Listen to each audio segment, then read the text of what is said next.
Have you ever wondered why the stock market moves the way it does?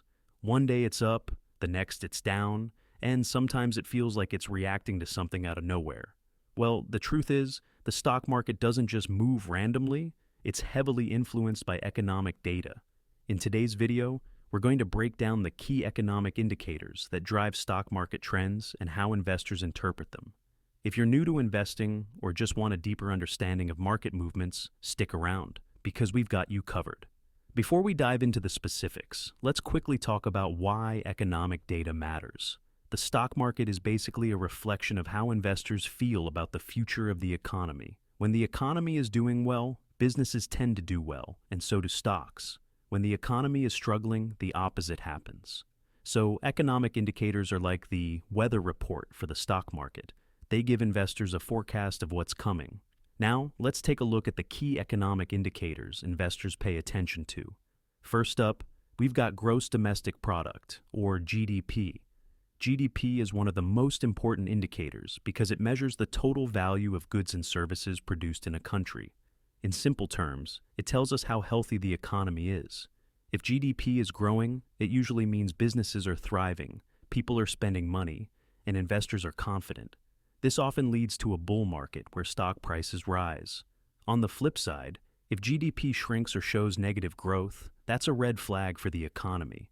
It could signal a recession, which generally means lower consumer spending, lower business profits, and a bear market where stock prices fall. So, when GDP reports come out and show growth, expect stocks to get a nice boost. But if GDP contracts, the market tends to react negatively. Next, we've got the unemployment rate. The unemployment rate tells us how many people are actively looking for work but can't find it. A high unemployment rate usually signals economic trouble, because when people are out of work, they're not spending money, which impacts businesses and stock prices. However, a low unemployment rate usually signals a strong economy where people have jobs, they're spending, and businesses are thriving.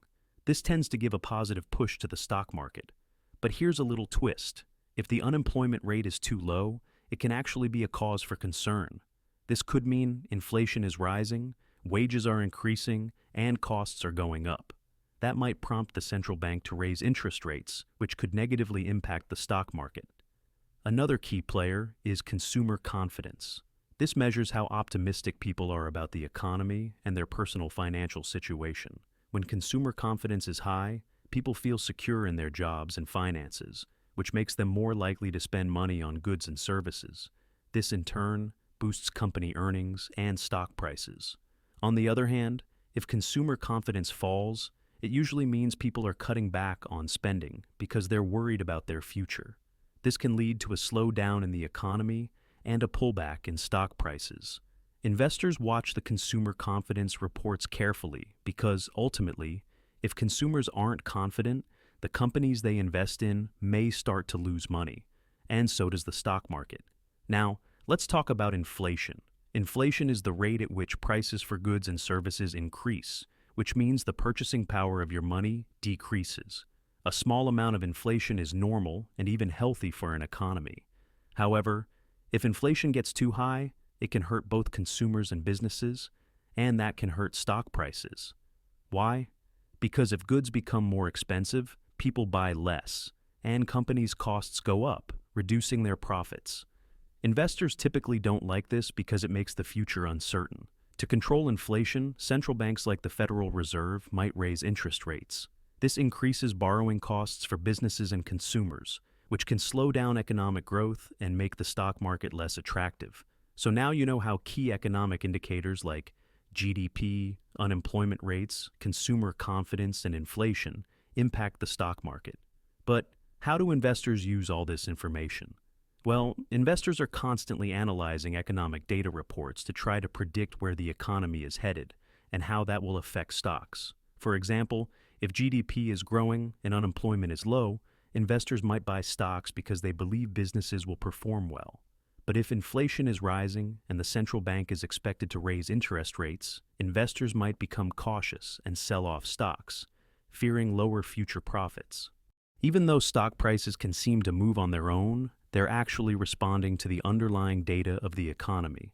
Investors analyze this data to anticipate trends before they happen.